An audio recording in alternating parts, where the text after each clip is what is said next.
C'est avec réel plaisir, chers amis, que nous vous recevons encore dans cette émission sur cette chaîne Alerte Médicale pour vous parler cette fois-ci des dangers de l'automédication et surtout les dangers que nous courons chaque jour par rapport à la consommation de produits pharmaceutiques qui ne sont pas de bonne qualité.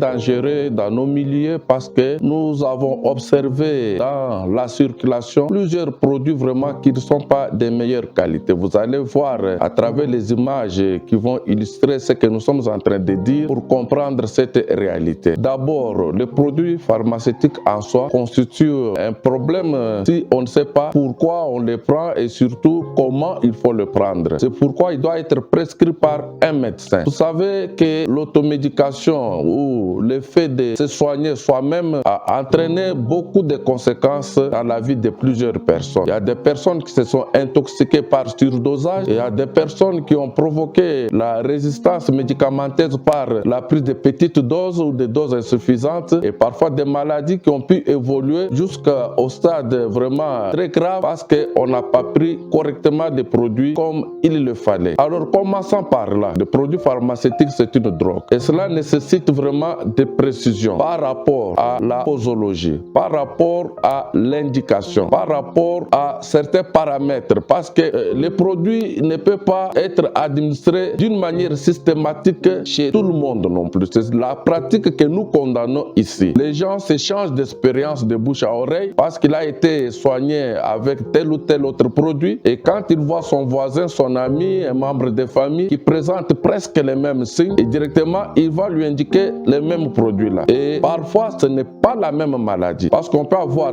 plusieurs maladies présentant les mêmes signes. Par exemple, ici chez nous en Afrique, nous avons la malaria qui peut se présenter avec des maux de tête, qui peut se présenter avec des fièvres. Alors chaque fois qu'on a des fièvres, chaque fois qu'on a des maux de tête, cela ne veut pas impliquer directement la malaria non plus. On peut avoir la fièvre typhoïde à travers laquelle on peut avoir les mêmes maux de tête et la fièvre. On peut avoir plusieurs autres maladies. D'ailleurs, chaque maladie infectieuse s'accompagne souvent de la fièvre. Alors toute fièvre ne veut pas dire la malaria non plus.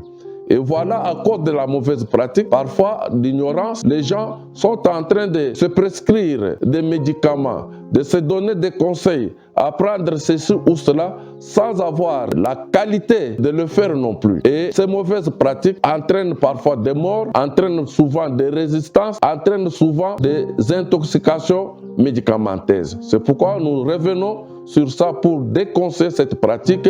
Et il y a des mauvais produits qui sont en circulation sur nos marchés. Là, nous interpellons les autorités publiques pour veiller, surtout les autorités sanitaires, veiller à la qualité des produits que nos amis sont en train de mettre sur le marché. Vous allez voir sur l'image qui va passer un produit qui circule, mais on se demande, ça c'est fabriqué où et qui a autorisé à ce que ce produit puisse circuler, alors que réellement ce n'est pas un bon produit. Si vous voyez seulement juste la qualité, les contenus de la capsule, qu'est-ce que cela peut aller provoquer dans l'organisme de la personne qui va en consommer? C'est vraiment très dangereux, très dangereux. Nous réveillons les autorités sanitaires pour veiller vraiment, contrôler, surveiller chaque produit mis en circulation afin d'épargner la pauvre population aux dangers qu'ils sont en train de courir. Je pense que c'est un message très court, mais on y reviendra prochainement avec plus de détails pour éviter tout danger que nous sommes en train de voir, d'observer les dangers qui nous menacent au quotidien. Merci et à bientôt.